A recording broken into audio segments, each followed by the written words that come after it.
Hey everybody, it's me, Terry from the Dronecav.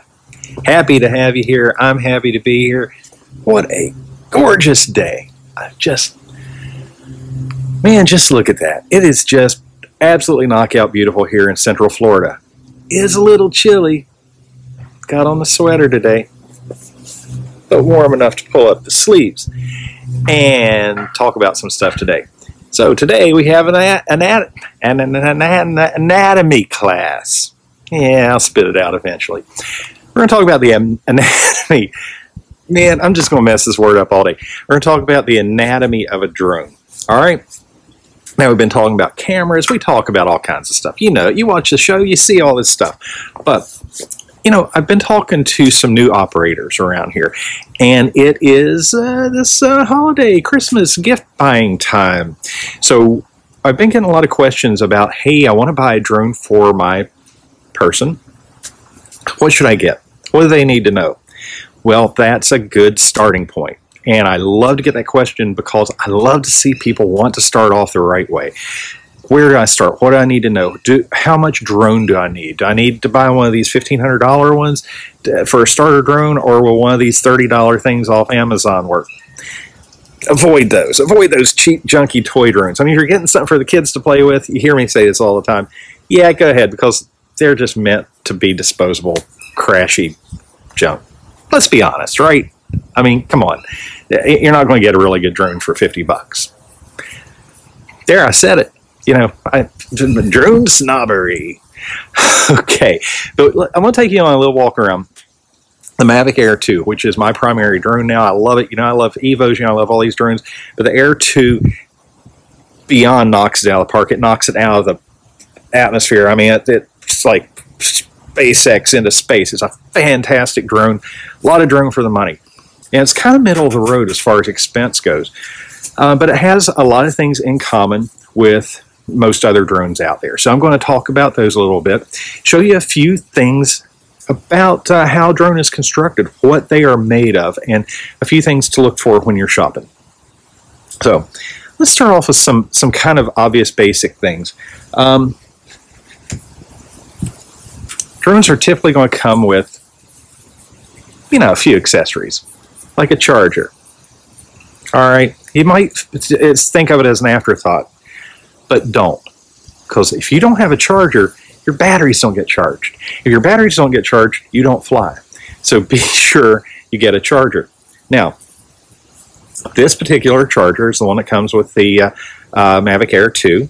Has a separate power cord so you can plug it in. That comes apart so you can pack it up easier. Makes sense, right? I added a little Velcro strap around it just to keep my cable neat because I'm a real neat freak when it comes to that stuff. And I apologize for this shadow. I mean, you know, we got this beautiful sun, but, you know, it's kind of getting me in the shadow of the enclosure here. So maybe it's a plus if you see less of me. So anyway, the cable here plugs directly into a battery or something really cool I'm going to show you in a second. Typically, you're going to find on DJI drones, they also have a USB port out. That's there to let you plug in another cable, in this case a USB-C cable, to charge up your controller. Now, there's always that discussion, that argument, can you charge your batteries and controller at the same time? You know, a lot of people do it. I've been guilty of doing it, but I try not to because I like to take the charging stress off the charger and not have it push too much. And since that is just a standard USB cable that comes with your charger, hey, we've all got a power brick, right, for your phone or your tablet or something. I mean, just throw that in your bag and plug up and charge your charger alongside off of that charger. That's what I do. I mean, you accumulate these things as you get more and more devices, so you've probably got one laying around. So that's just kind of a good tip as far as charging goes. Now, the other tip is get a car charger. Look on Amazon. They're on there. I mean, you'll get them for 20 bucks, 25 bucks. Throw it in the car because if you get out in the field, and particularly if you buy a drone with only one battery, I mean, that's just going to be massive bag of frustration to get more batteries because you're gonna hate it. You're gonna get out there, just get in there, just get your settings set, just start to have some fun, and boom, battery's dead. Got to go home. get some extra batteries. That's why I always talk about getting the Fly More combo. If you buy a DJI drone, if you get an Autel, they have what's called on-the-go bundles. It's basically the same thing. It's like 3 batteries and a combo charger and stuff. So it's well worth a few extra bucks because it's going to make the difference of you getting out and having time to fly, especially if you're getting your shot for your film. You're just going to want like boxes of battery. I mean, you can't have too many batteries. You want to have as much power on hand as possible. Okay, batteries. That's a battery. That's what a Mavic Air 2 battery looks like. All right, just kind of, you know, it's a battery, you know, but it's also part of the frame of the drone. It clicks in, so it adds a little bit of strength and stability to it. It's aerodynamic because it is part of the flight surface. So, you know, it's not just some goofy old battery. There's a lot of thought into it. That's why it's called an intelligent flight battery. The battery will report things back to you. As far as the battery health, the charging status, it maintains a record of its temperature, things like that. That's why it's important to only buy, can I stress this anymore? Only buy the manufacturer-made batteries for your drones. Don't get these cheap knockoffs on Amazon. They might look the same, they might promise the world, but you know what? They ain't gonna perform the same. You wanna hear a few stories? Let me tell you a few stories. Phantom batteries. That was a big thing a few years ago. The Phantom 3s, Phantom 4s. Oh, I'm not going to spend $150 for a DJI battery. You can get this one XYZ Junko brand for, you know, half that on Amazon. They work just as good. They look the same. They feel the same. They got the same sticker on the bottom. Guy puts his Phantom 4 up in the air. Phantom 4 Pro, $1,500 drone. Flying around. Well, guess what? Batteries heat up in operation. Heats up, expands. The clips deploy. Battery pops out. Boo! $1,500 drone plummets to the ground from hundreds of feet in the air. You going to hear the end? You know the end. It broke the drone. He cheaped out and killed his drone. And who knows what happened to that battery. Other stories. Well, cheap batteries. Cheap batteries. You remember the big flurry a few years ago about laptops catching on fire because of LiPo battery fires? This is a LiPo battery. 2 + 2 equals, I don't care if you do have DJI batteries, keep them in a thermal bag. But especially if it's a cheap aftermarket knockoff, man, you're just taking a chance on having a nice little thermal fire, and it ain't worth it. And as much confidence as I have in the manufacturer battery, the high quality, the ones designed by the engineers that design the drone that know exactly, precisely how that thing needs to work and operate and what it needs to be made of, I still keep my batteries when I travel. And I don't care if I'm traveling just out to the field to go practice. They go in this LiPo bag, flat, really heavy Velcro. So if one of those things would decide to go haywire and have a thermal fire, and I'm telling you, if you've never seen a LiPo fire, Google it. Look some up online. They're exciting. They burn like that. They light up like that. You don't have, oh, I'll take it outside and put it out. No, no.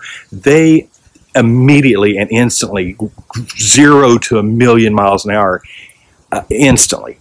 They burn super hot. They're extremely difficult to put out. And if you're in your car, if you're on an airplane, man, no, it ain't worth the chance. Safety is always #1. So I've lectured enough about batteries and cheap batteries. Just get good batteries. That's all. That's it. There is no alternative. All right.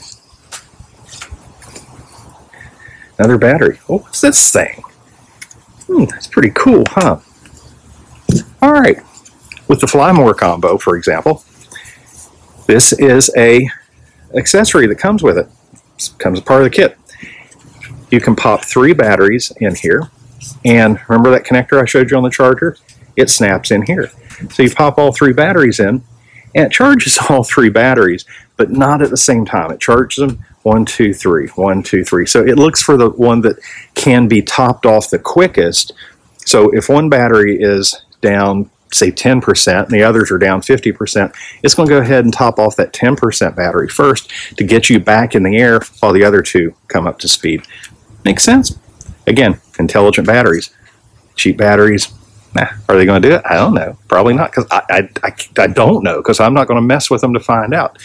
So, lesson number 1. Good charger, car charger, only use the right batteries. Okay, so I got the black dog roaming around here in the yard. He'll probably make his appearance. Controller. All right, we're not going to talk a whole lot about the controller, but I'm just going to tell you a little bit about the controller. Now, if you are used to playing video games, got an Xbox, play Call of Duty, join our Call of Duty regiment. You're used to working 2 joysticks, right? Now, the layout's a little different on game controllers. The joysticks are usually all set a different way, in which I get used to one, and I have to recalibrate my brain when I go back to the other. I've flown drones so long, this is muscle memory to me. I can jump right on and immediately get used to these sticks. These sticks come mapped in what's called Mode 2. By default, you can customize that in your flight software. So that adjusts or customizes what each stick does, whether one adjusts altitude, yaw, the other forward, back, left, right movement. So you can have that set on either stick. But Mode 2 is kind of a default. I recommend just to leave it there, because any other remotes or things you encounter down the road, that's going to be a default setting. It's just good to get used to, because you're going to be used to it. Some buttons. Power button. What does that do? Well, it turns it on and off. Power button. This is something important to get to know. Now, let's say you've got a quality drone, and it's got a return to home feature. What return to home does is, just to review, when your drone powers up on your landing pad, takes off, let's hover it there for just a little bit, 20-30 seconds. Let it record its GPS location and whatever other data it needs to know where its home is. So if you get out there, say you get in trouble, the drone gets too far away, or there's an emergency, or just for whatever reason, sometimes I know people that just like to use the return to home. They don't, when they get their shot, it's like, okay, I'm not going to fly it back manually. They just hit that and let it fly back home. And it will come, and if you have, again, a good quality drone, like a DJI product, it's going to land pretty darn close to where it took off. And by that, I mean inches. Sometimes just darn near exactly where it took off. So it's going to be very accurate, because they have very good GPS, GLONASS, and other sensors that record that home position.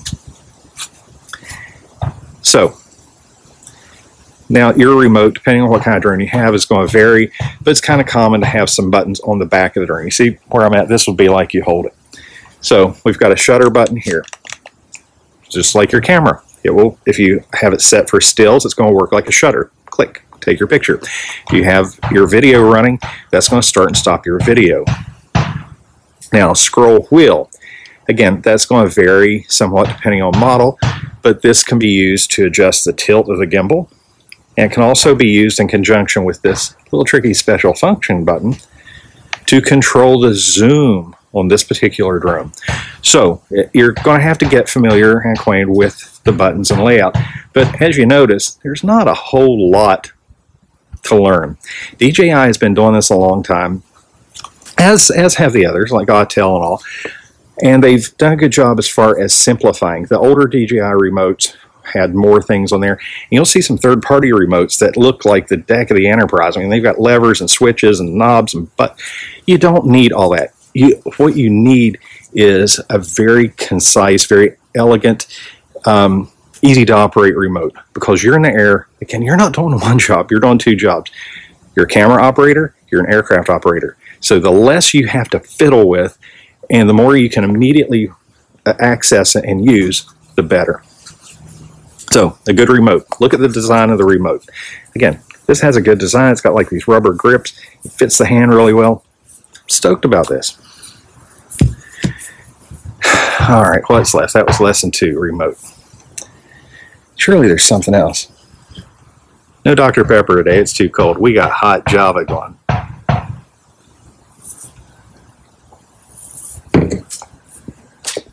The drone. I didn't forget. I just wanted a coffee break. You took a coffee break with me. All right, the guy right here. So let's do a quick little tour. All right, DJI. I sound like I'm a DJI rep. I'm not like sales pitching. I'm just giving you this as an example and a perspective.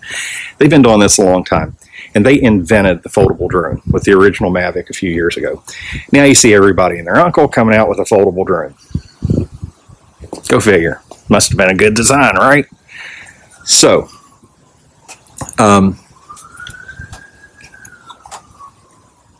bing, pop the front arms open first. Now, some manufacturers, the back legs also swing out. Not so with DJI's, with the Mavic line. They rotate. They have a rotating pivot here. So don't try and pull those legs out, or you're going to snap them off and have you a nice little expensive paperweight. And it ain't cheap to fix them. I mean, well, it's less than a new drone by a little bit. So it's a pricey thing. Again, getting familiar with your equipment.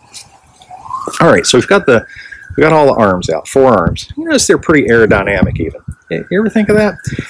These are lift surfaces, and they are designed in such a way to not only cut through the air, but also aid in providing lift as it moves forward. This is an aircraft. This is not a toy. Okay? I say it all the time. You're going to hear me say it a billion more times. I'm sorry, but you got to get used to it. This is an aircraft flying in the air. This dude will do over 40 miles an hour, so it has to have some aerodynamics. Think about it. Next time you're going down the road, maybe I shouldn't tell you to do this. Maybe open your sunroof. I was going to say open your window and stick your arm out, but I don't want you to, you saw Hereditary. I'm not going to get into that. But you know how fast 40 miles an hour wind is. Well, just imagine this guy having to, cut that air at that speed. So it's an aircraft. It has to be aerodynamic to maintain stability and flight efficiency. So it's not just chewing up batteries like a big, brick in the air. You have motors. All right. So what's the big deal about that? You have to have strong, powerful, reliable motors. These are brushless, meaning they're lower maintenance. They have a longer life. I won't get into all the tech behind brushed motors versus brushless. They're a much more sophisticated motor. Now you see me talk about the little tiny Tello, which is a good starter drone for under $100 that DJI has partnered with a company called Rise. I don't have mine right here, but you've seen it before on previous episodes. The Tello has brushed motors. Again, it's part of keeping that price down because brush motors are typically cheaper to produce. They don't last as long, and you can buy replacement motors for the Tello, and it's not a huge hassle to replace them. And you have to have a little bit of mechanical, technical ability, but it can be done. These are higher performance brushless design. So again, an important thing there. Now props. Props are one of the most overlooked things with a drone, or impellers. Almost forgot. Here are the dronecav, they're impellers. They're not propellers.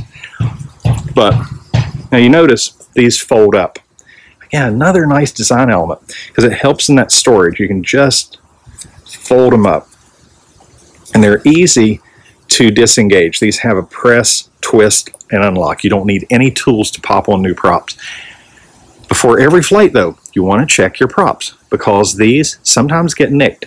When you're in the air, sometimes your drone encounters things that you can't see, namely little bugs, things like that, that can, believe it or not, put a little nick in your propeller. Well, that's not good. I mean, think of an airplane. Would you want to fly in an airplane that has a chunk knocked out of the propeller? No. So you don't want to put it in the air. You want to have good, clean propellers. And notice the shape, how the tip sort of has this little lip that flares up. Well, make sure that that's in good shape too. That aids, of course, in flight, but also helps in the noise control of these. Again, if you're flying drones, you know what they sound like. Some can be really loud. Some of the older ones were really loud. They sound like a John Deere tractor in the sky. So that's an advanced design for not only aerodynamics, but also sound control. So cool things there. Now keep in mind another thing. I want to try and show you this. Not sure how well you can see it. There's the hub there, that center point. Now look at this one. Let's see here. Can you see the difference there? That one, that one, that one, that one. It's like an eye exam. Does this look better? Does that look better? Notice this one has a little white ring around that center point. That indicates the direction of rotation. These two props turn one direction, say clockwise. The other two turn counterclockwise. You ever think of that? All four props aren't spinning the same direction. You got two motors going one way, two going the other way. And that is to control the flight. Because a drone has to oppose all these forces to fly, to stay level. Now see, it sounds so simple, right? You just hit the sticks and push the stick forward and it goes up, right? Big deal. Who cares? Nothing to it. There is a lot of science going on here. There's a lot of stuff going on. And then when you start to move the drone, say fly it forward, you ever stop to think it doesn't have wings? How's it flying like an airplane but it doesn't have wings?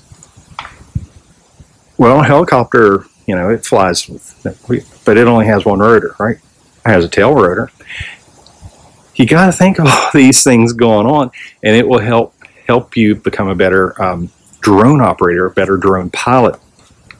So what it does is it varies the speed, and it slows and accelerates different motors at a different rate, at a blindingly fast rate. That's what controls the movement, the yaw, the pitch, the forward, the back, the side movements, the tilt, everything, the up, down, every motion of the drone is controlled by acceleration and deceleration of each of the motors in concert with the other three. Sounded pretty good, huh? It's the truth. It's the facts. All right, as we continue our tour, these two beady eyes, those are binocular forward obstacle avoidance sensors. Keeps you from running into things. You can set the drone to do a few things. When it comes up on an object, say a tree, a building, a wall, a fence, it will, depending on your settings, it will either stop and hover in place, or it will go around it. It will navigate around it. It's creating constantly this 3D spatial world to know what it's coming up on so it can avoid it, flying over, under, past, whatever. This guy's pretty cool. It's got two in the back. So if you're flying backwards, and in cinematography, you will fly backwards pretty often. Okay, talking about those back sensors. Yeah, you might fly backwards now and then, and not, you know, probably more than you might expect. I mean, as you explore your drone and find out more uses and how to use it as a tool, you'll figure out that it's not just made just to fly one direction. I mean, it's very versatile, very flexible to do many types of flights. For example, situation, why would you fly backwards? Well, say you need to get a shot where you're kind of tight on a subject and you're getting up close to something. Now, of course, you got to be safe. You're not going to get too close to people or property or anything that could be harmed. But you might need to get a shot, say, of a front door of a building is a good one. Now, you could also always start your flight, you know, come in nice and clean and tight, fly right up to that door or whatever. But if you think about it like a funnel, you're going to have to get more and more precise as you come to that target. I mean, think of it like you're throwing a dart. It doesn't matter how it's flying around out here as long as it hits the bullseye, right? Little tricky. Okay, good way to handle that is with a reverse flight. Start your flight at the door. Start recording. Fly backwards where you have more leeway, more variable to handle any unexpected movement of the drone, or if you need to avoid obstacles or anything as you fly backwards, then reverse that shot in post. There you go. You've got your precision endpoint as it was actually your starting point. Now, the backward sensors will help protect you from flying into something. Again, you want to keep eyes on, so you know, the basic safety stuff, but there you go. The bottom, let's take a look at the bottom real quick. We have some sensors here that take a look at the ground below when you take off. Again, when you take off, hover it for maybe 10 or 15 seconds at about 5, maybe 10 feet. Then go up about 20 feet, do the same thing. That lets the sensors get a visual look and store that, basically take a picture of where it took off. So when it comes back, it'll know where home is. It'll find that spot and land. It's called precision landing. So that's the cool thing there. But this is a cool thing about Mavic Air 2. This is, again, the little things that make me just go ape over this guy. Just love it. This dot in the middle is not a sensor. What could it be? It's an LED light. That is really cool when flying, say in the evening or even at night in the dark. When it comes back home and comes in for a landing, it will automatically kick that light on and light up the ground below. So it sees where to land. Now you can also manually turn that light on or off if you have a need for it. So that's pretty cool too. And believe me, it is bright. It lights up the ground. It does a really nice job. If you know how bright LEDs are, this guy really puts out the light. So that's really cool. Now, just a couple other things about the exterior. I mean, we know about the gimbal guard. Don't leave the gimbal guard on. And as a Part 107 operator, Part 107 remote pilot with your FAA certificate, which you do need if you're flying for film, because it is a commercial operation, you will register your drone. So on the exterior of your drone, you do have to put the registration number. Now, just like a manned aircraft, if you look on the tail, it's got an N number. It starts with the letter N and usually has 5 or 6 characters, digits that follow it. Your drone is no different. You are assigned a number, and that does have to appear on the exterior of the drone, somewhere that can be seen without the use of any disassembly or tools to see it. People a lot of times used to put that number inside the battery compartment because they didn't want to, you know, mar the visual whatever of the exterior of the drone. Well, you can't do that. You do have to put it somewhere on the exterior. You know, I like my drone to look pretty clean anyway, but it doesn't look bad on the bottom of the arm there, just as long as it can be seen without having to, you know, physically disassemble to get to it. So anyway, that's kind of a tour of the drone. And again, a lot of this stuff is common to all drones out there, like the quad rotors, the brushless motors, the battery chargers, you know, not getting junky batteries, all that stuff. It doesn't matter if you buy a DJI, an Autel, a Parrot. You know, there's so many brands out there. Those are 3 really good ones, 3 top leading ones. You know, some of the basics never change. So that's what I'm here for. If you have any questions, get in touch. Terry at blackdogdroneops.com, or I'm a mentor here on the Indie Brigade. That's what I'm here for, to talk about this stuff. Get in touch with me anytime. And oh, wait, how about those submissions? Get your submissions in. I mean, the end of December is coming up fast. Get them in here so we can start featuring these things next year on the DroneCav. I want to talk to you about your project. Again, 1 to 3 minutes. I can count today. 1 to 3 minutes. It doesn't matter if it's a drone shots, handheld camera from your iPhone or Android phone. It doesn't matter. I just want to see your stories. I want to know how you made it. I want to know what inspired you. It can have dialogue. It can have music. It can be fancy. It can have titles. It can have transitions. Or it can have none of the above. It can be a mix of drone and handheld camera. It doesn't matter. This is your story. I am stoked to see what you're doing, what kind of software you're using, what you're editing with. Are you editing on a mobile device or a computer? Did you shoot it with a drone? Did you shoot it with a just anything? How did you put this together? And what's your story about? And how much can you convey in just a minute or 3? So anyway, get those over. I want to see them. We all want to see them. And we're going to talk to you on the DroneCav. So we're going to get eyes on you, your story, and your cinematography. So again, get in touch. Terry at Black Dog Drone Ops. Don't delay. Act today. Yeah. Crazy Christmas ornaments. Have a great week. I'll see you next week.